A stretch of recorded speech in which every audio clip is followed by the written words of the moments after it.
안녕하십니까. 식당과 함께하는 세상의 이런 자비. 봄이 거의 다 끝나가는 것 같고요. 오늘 아주 멀리서 손님을 모셨습니다.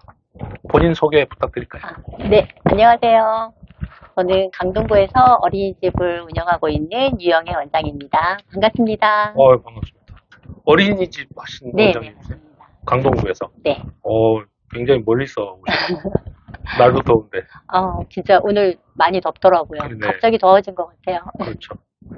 오늘 어린이집 운영하고 계시는 유영애 원장님 모시고 재밌는 이야기 좀 많이 나눠보겠습니다. 우리 첫 곡 한 곡 듣고 하겠습니다. 첫 곡 잘 들었습니다. 요새 이 노래가 굉장히 꽂혀가지고. 그러세요? 네, 우리 제이슨 아저씨 노래인데. 오늘 어린이집 원장님 모시고, 우선은 어린이집 소개부터 좀 해주시죠. 네. 저희 어린이집은 강동구 구덕동에 위치하고 있고요. 네.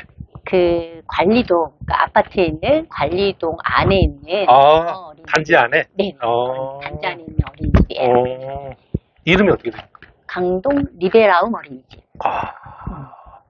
그러면은 어떻게 연령대가 어떻게 되죠? 연령대가 저희는 거의 영아 유지라서 이제 만으로 0세, 1세, 2세 이렇게 세 연령만 운영하고 있어요. 0세, 1세, 2세요? 네네.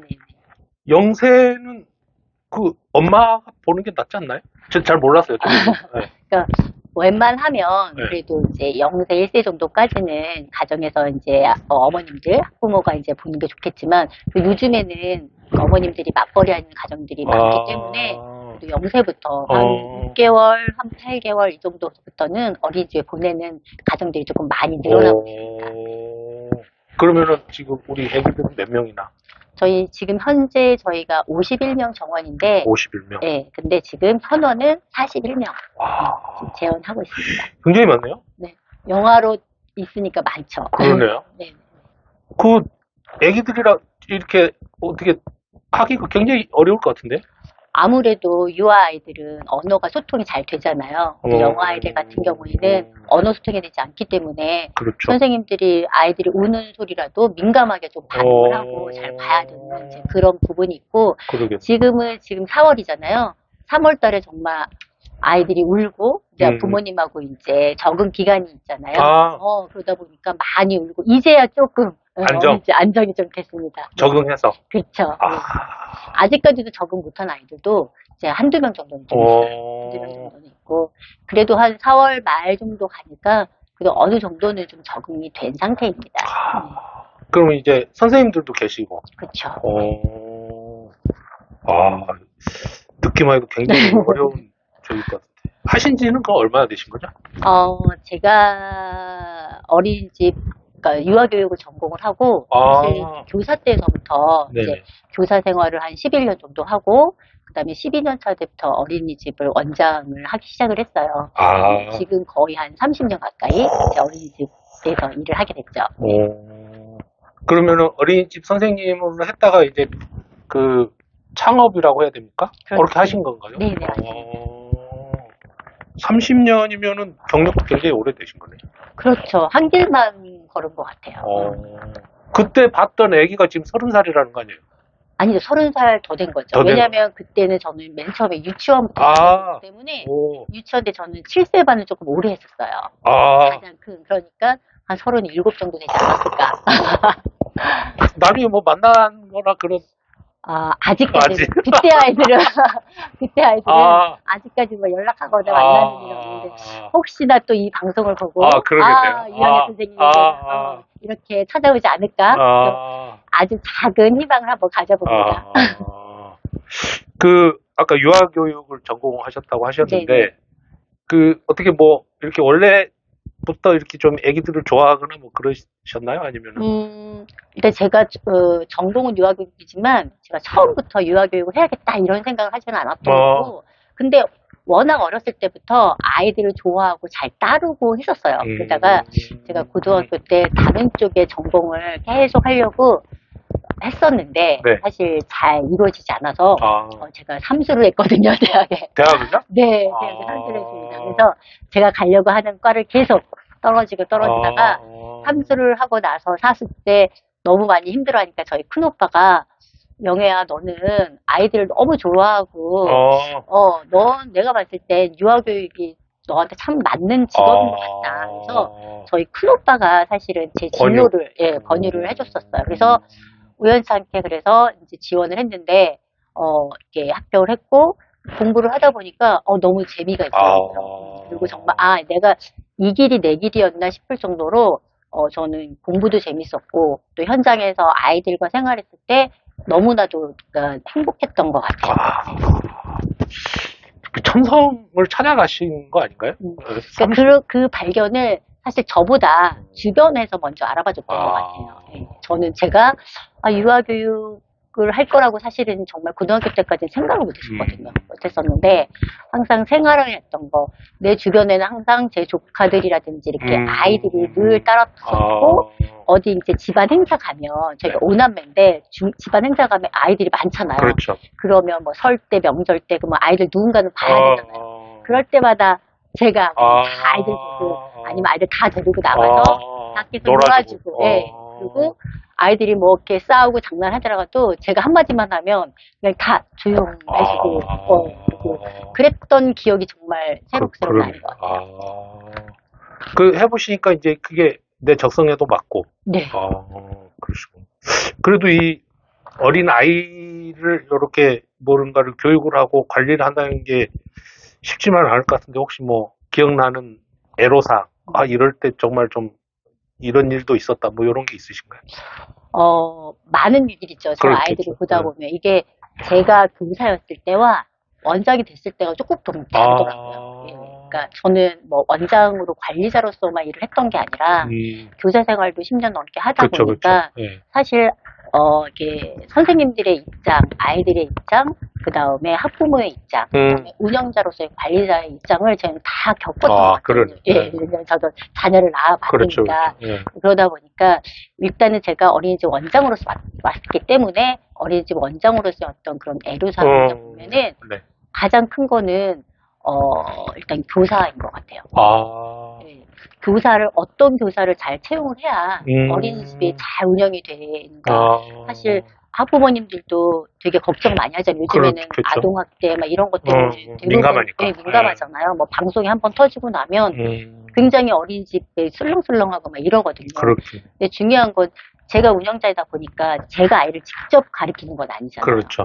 교사들을 잘 교육하고 관리하는 게 원장의 역할이거든요. 그러다 보니까 사실 면접 한 번만 봐가지고 이 선생님이 정말 좋은 선생님인지 이걸 알아보기 쉽지는 않거든요. 그래서 저는 면접을 볼 때 굉장히 장시간 면접을 봐요. 왜냐면 보통 저는 1시간에서 1시간 반, 최소 1시간 반 정도를 면접을 보거든요. 그래서 이 대화를 하다 보면 이제 아주 깊이 있는 대화를 하다 보면 심성이 나오더라고요. 그래서 저는 면접에 굉장히 치중을 많이 하고 있고 심층 면접을 많이 보는 편이거든요. 그래서 어린이집에서 가장 중요한 게 교사인 것 같아요.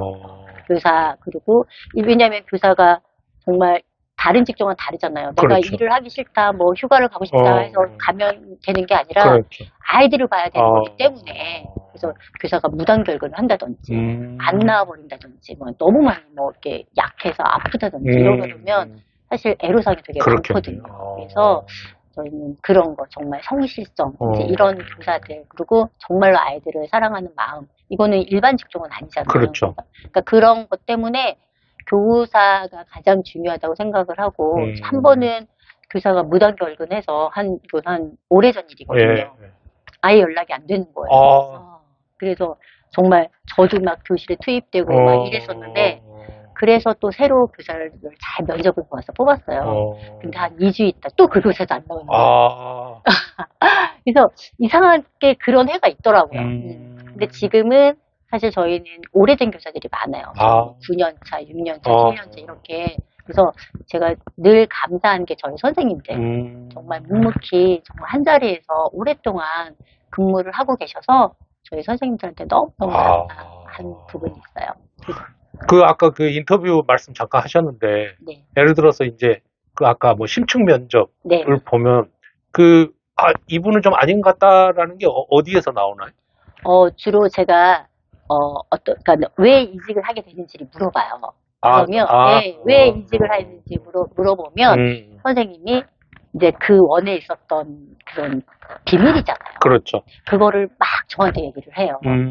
막 얘기를 하고, 이제 그런 거 속에서, 이건 뭐 빚까지 얘기할 수는 없겠지만, 네. 이제 사실 그 어떤 비밀 유지라는 그런 부분도 굉장히 중요하잖아요. 네. 그런 것들을 다른 곳의 면접을 보면서 이야기를 한다라는 거는 사실 우리 아이들에 대한 인권도 존중해줘야 되잖아요.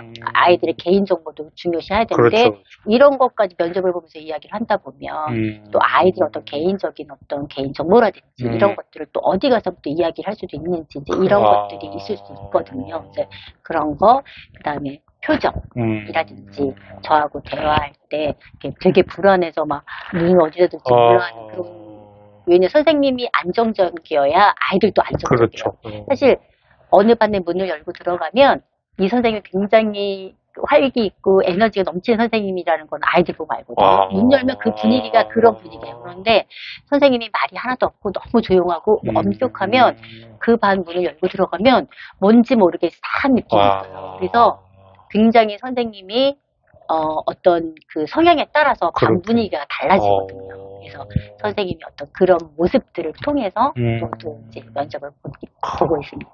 그럼 지금 선생님 몇 분이나 계신 거죠? 지금 담임교사는 8분, 그다음에 보조 선생님 2분, 그다음에 조리사 선생님 1분. 이렇게.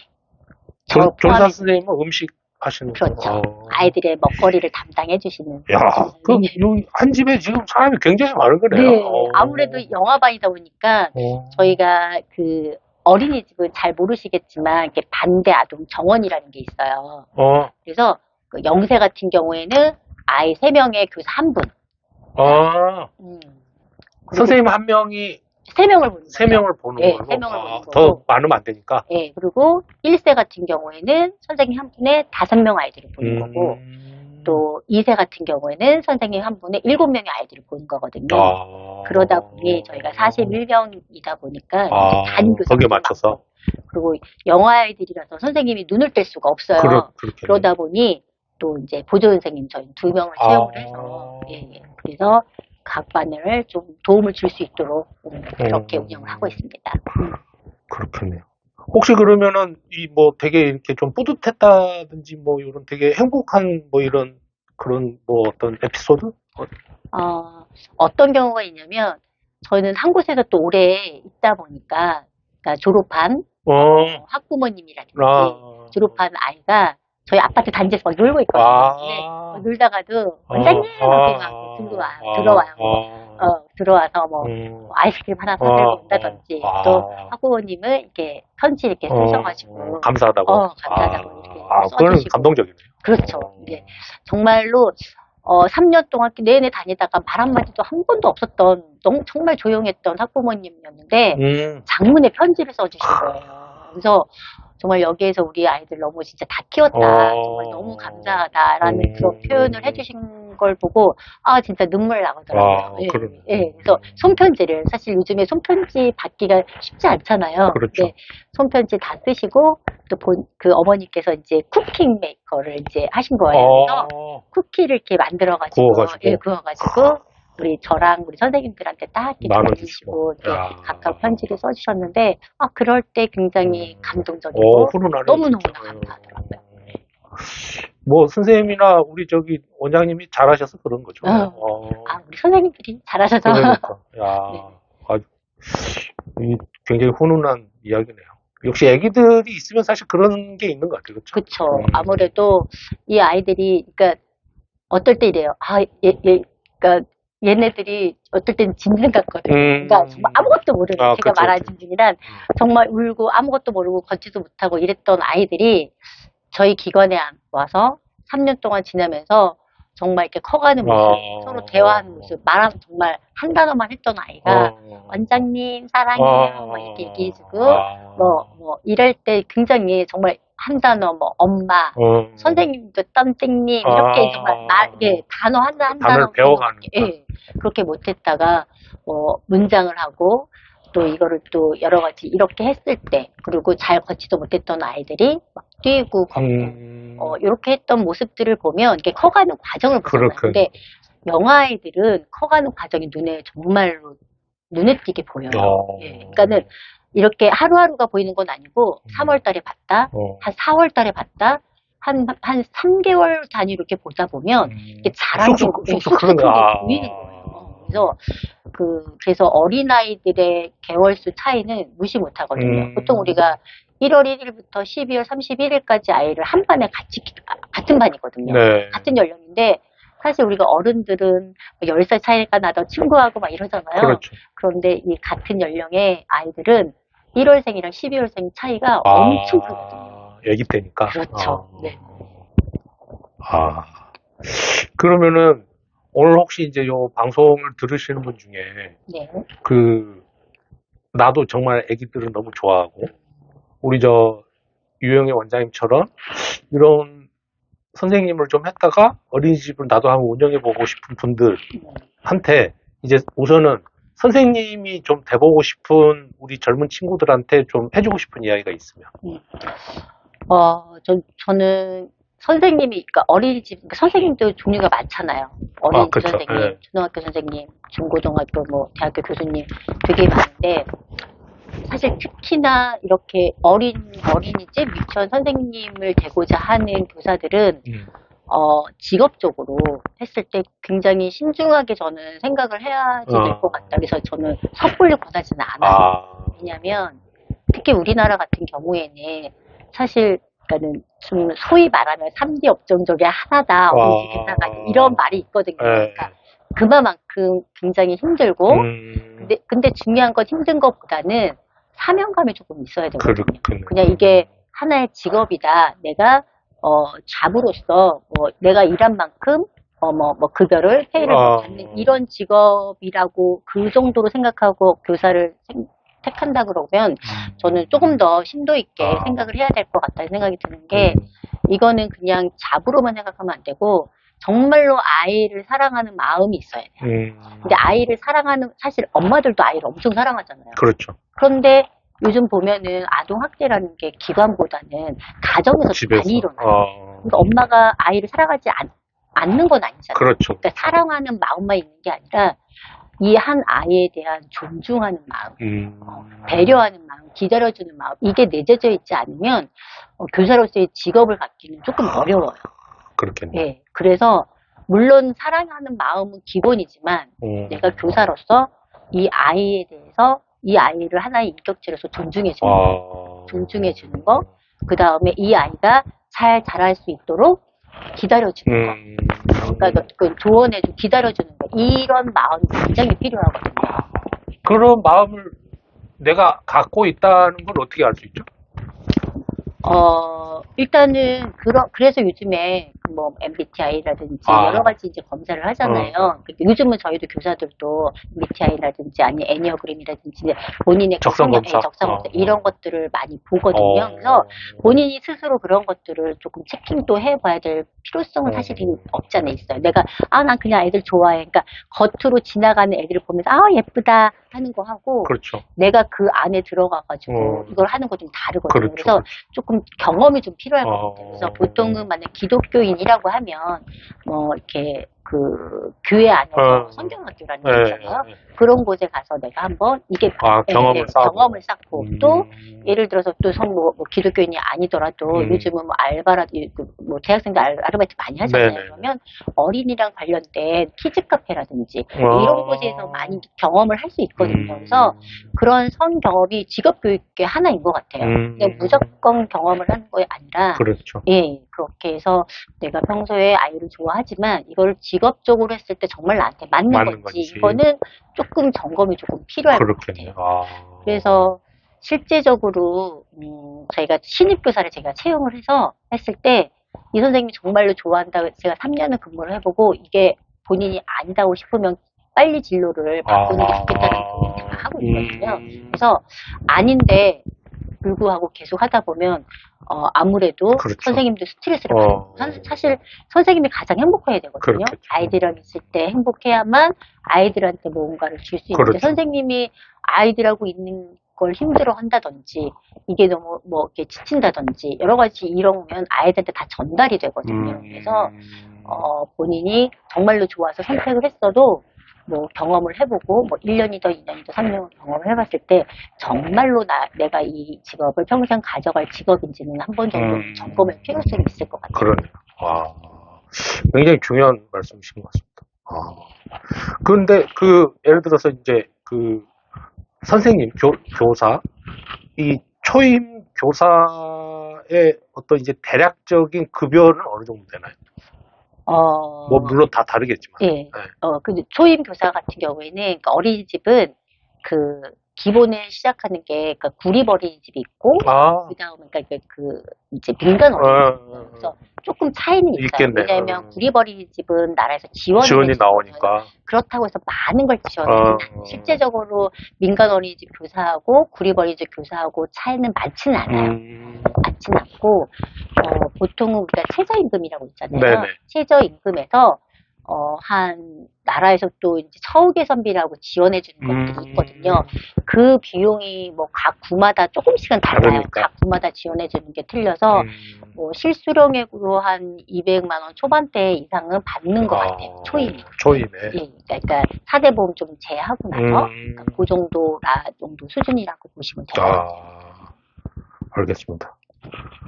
그래도 뭐 애기들이라 뭐 갑자기 막 자지러지게 울거나 뭐 이런 굉장히 좀 놀라는 일이 많겠네요.